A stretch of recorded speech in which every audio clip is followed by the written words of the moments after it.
Ricochet calls out WWE. Plus, we had a title change and a debut on last night's AEW Dynamite. And we have a spoiler on a free agent making their AEW return. It's all in the Cultaholic wrestling news right now. Ricochet has been pew in the old Twitter sphere once again. Now, since he left WWE, old Trev has been one for a good rant on social media. Oh, absolutely. He's been let off the loose. He's been let off the loose. Let off the loose. And he is hanging off the hook at the same time. That's it. But what's causing all this, Andrew? Well, yesterday, comments made by WWE President Nick Khan on the Bill Simmons podcast were shared across the internet. So in them, Khan spoke about, in quotations, the other wrestling promotional company and how he assumes a number of their talent will come to WWE when they are contractually able to. He also offered, quote, nothing but respect to the father who finances it. Now, these comments were tweeted out by us here at Cultaholic and soon after, quote, retweeted by AEW's Ricochet, adding the caption, oh man, these guys effing suck. Ricochet then spent a bit of time in there, as he does. He likes to get in there with the trolls and start doing the jibes and the things. I got worried initially because I thought he was talking about us. That's exactly what I thought when I read the news this morning, and I wouldn't blame him either. Can confirm, based on some of the comments back and forth, that that was levied at WWE, his former employers, for the comments made by Nick Khan about talent jumping ship over. Ricochet, I think, is one of these guys, and Adam and I spoke about this yesterday. I think he is in the best place for him. Absolutely. Yeah, you can see that he's really enjoying his time there as well. I think, like, his character work, being able to do the heel stuff, I think it's really sort of elevated him up a little bit more than perhaps what he was able to do in WWE, at least anyway. He's really found his calling, I think, in what he's doing now. Yeah, for sure. Like, he's the kind of guy that we never thought we'd see as this standout heel in WWE. Never thought they never put. Obviously, there was conversations about him potentially joining the Hurt Business. It was between him and Cedric Alexander, and it was decided that Cedric would probably be somebody that would benefit from it more. Yeah. And so we never really got to see heel Ricochet until now. But online, very angry about the comments made by WWE President Nick Khan. And obviously your thoughts always welcome down below. Now, speaking of AEW, they held Dynamite TE Spring Breakthrough last night, and we had ourselves a debut that was announced just before Dynamite went to air. I think because based on how the debut went down, they wanted to get the announcement out there so they could do all the other stuff. Absolutely, yeah. The wildcard opponent for Hangman Page in the Owen Hart Cup was revealed as former TNA champion Josh Alexander, who made his official AEW debut last night. Tony Khan made the announcement, as Tom said there, before Dynamite went on the air, confirming that Josh was now all elite. However, unfortunately, boo, but not boo, because I like Hangman at the same time, but boo, but also not boo, because Hangman's great too. Alexander was unsuccessful in his debut. Don Callis and Kyle Fletcher came out after the match as well to size up Hangman. Page took out Fletcher, but then as he did, Callis was whispering in our Josh Alexander's ear a little bit there, and then Josh gets in the ring, takes out Hangman from behind, and leaves, and kind of gives a little bit of a teasing that he could be joining the Don Callis family, as they are looking to recruit at the moment. Because he didn't join in with the beatdown, he kind of did his bit. He got in, he beat, and then he was like, I'm off now. Bye. Yeah. And off he went. So, I mean, a heel Josh Alexander is a tantalising prospect. It's part of the Callis family as well. That's absolutely a nice way to bring him in with a mouthpiece and people around him. He's a great project that you could really have as part of that. As part of that mix. Because it's always a fear when a lot of guys come into AEW, they get lost in the shuffle. So this was firmly placed him within the shuffle. Definitely, and he looked so good last night as well. Him and Hangman genuinely had a really, really good match, and I don't think he looks weak in defeat at all, because he's up against a former AEW champion in Hangman Page, and the stuff afterwards, as we said there, with the Don Callis and the beatdown. Yes, I think so there's going to be some good things on the horizon for our lovely Josh Alexander. Very much so. Now, there wasn't just the debut to talk about from last night. The convoluted, horrible, sticky mess that is the AEW Trios Championship was somewhat dealt with last night. So to catch you up to speed, Pac is out, and he was 1/3 of the Trios Tag Champs as part of the Death Riders.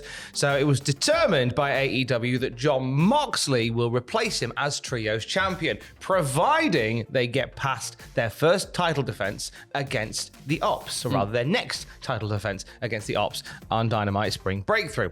It was announced at the start of the show that Taz wouldn't be on commentary because he has gone to the hospital with his son Hook, who got apparently a shoo-in by the Death Riders at the start of the show. We know that Hook was vomiting during his match last week on Dynamite. Yeah. So whether or not this is related to an injury of some sort or some sort of concussion concerns, we don't know.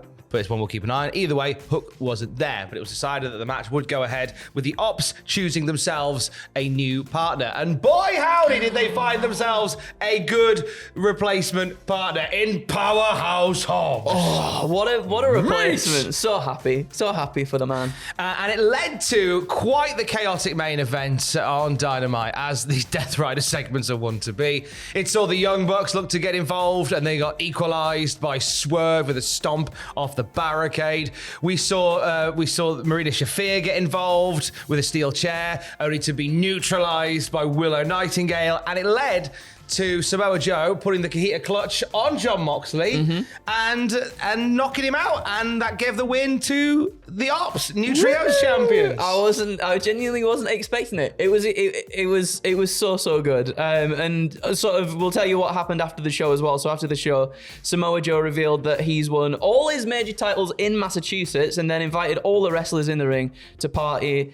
Also, Tony Khan came out to thank the fans for their support, as well as AEW Dynamite now has surpassed WCW Nitro in episode numbers. He thanked the fans for being part of episode 1 to 289, and he's looking forward to 289 more. It was a really nice moment, and it also is beginning to feel like perhaps the Death Riders, their grip on AEW is starting to loosen a little bit. You know, I hope so, because very much like the show they have just surpassed, a major reason why the show they surpassed went down is because they had this big heel storyline that they had no idea how to end and just seemed to refuse to wrap it up. So let's not, and that'll be the only time I ever compare the NWO to the Death Riders. The only time.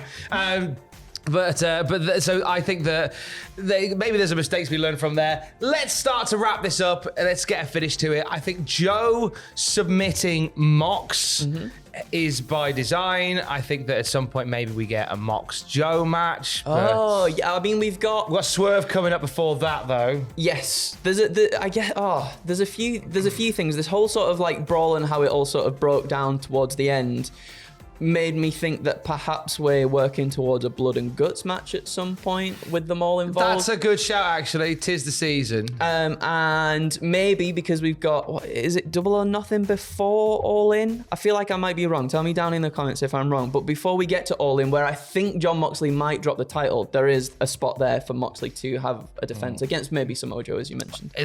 Okay, so you've got Swerve, you've got Joe, and then the winner of the Owen. The winner of the Owen as well, All In, which could potentially be Will Ospreay. Yes. So maybe do you move the belt to Swerve and then do Swerve Will at All In? I don't know. Do you have Will be the guy that takes out the Death Riders? I mean, could be. There's lots of options for how you end this story. Be nice if you did. It'd be nice if you did. But away from all of that, little cheeky Ring of Honor spoiler for all 4 people that are watching Ring of Honor currently. Now, when it comes to the show itself, I'm really gutted because I know a lot of people who are real passionate Ring of Honor fans who have dropped off it somewhat because they haven't put that commitment in. They've just announced the Ring of Honor Women's Pure title, and I think it means something like there's 1 belt for every 4 women on the Ring of Honor roster now. Something like that, yeah. It's something like that. And I do constantly live in hope that they will eventually turn it around and actually give you a little bit of something for us to really hold on to when it comes to Ring of Honor. But this excites me because it involves good things happening to a good person. And that is the return to the AEW fold of the wonderful Michael Oku. Hey! Delighted. Unreal. Delighted to see Michael Oku back in the mix. He appeared in a dark match at AEW Dynamite, which emanated from Cardiff last year, and he faces the Patriarchy's Nick Wayne in his AEW return / his ROH debut. Oh, that's brilliant. I'm really, really happy for him. Do you think this leads to something a bit more for him as well? Oh, I really hope it does. Yeah. I really, really hope it does. I think that Oku is such a talent, and last year there was lots of conversations about Oku potentially joining AEW when he lost the Rev Pro title to Luke Jacobs. Everybody thought, oh, this is it, off he goes. Didn't end up going that way, and he's continued to be a force to be reckoned with on the independent scene in the UK. But more pushing of Oku into the US, I am perfectly happy about. Couldn't agree more, young man. Good lad indeed. It is WrestleMania week. It means it is predictions day. Yes, we'll be filming that pretty soon, so they will be going up later tonight, so look forward to those. And live reactions, of course, for night 1 and night 2. Long days ahead Long for this days one ahead. and the taller one. The taller one is the taller one. I don't know why I said that. He is the taller one. We're also going to do the Raw After Mania as well. So 3 nights in a row you've got us for. So look forward to that. I'm genuinely buzzing. Like, I'm really excited for it. WrestleMania week is well and truly underway. And for the very latest wrestling news about that and any other wrestling news at any time, you can check out Cultaholic.com. Keys. Love you, bye.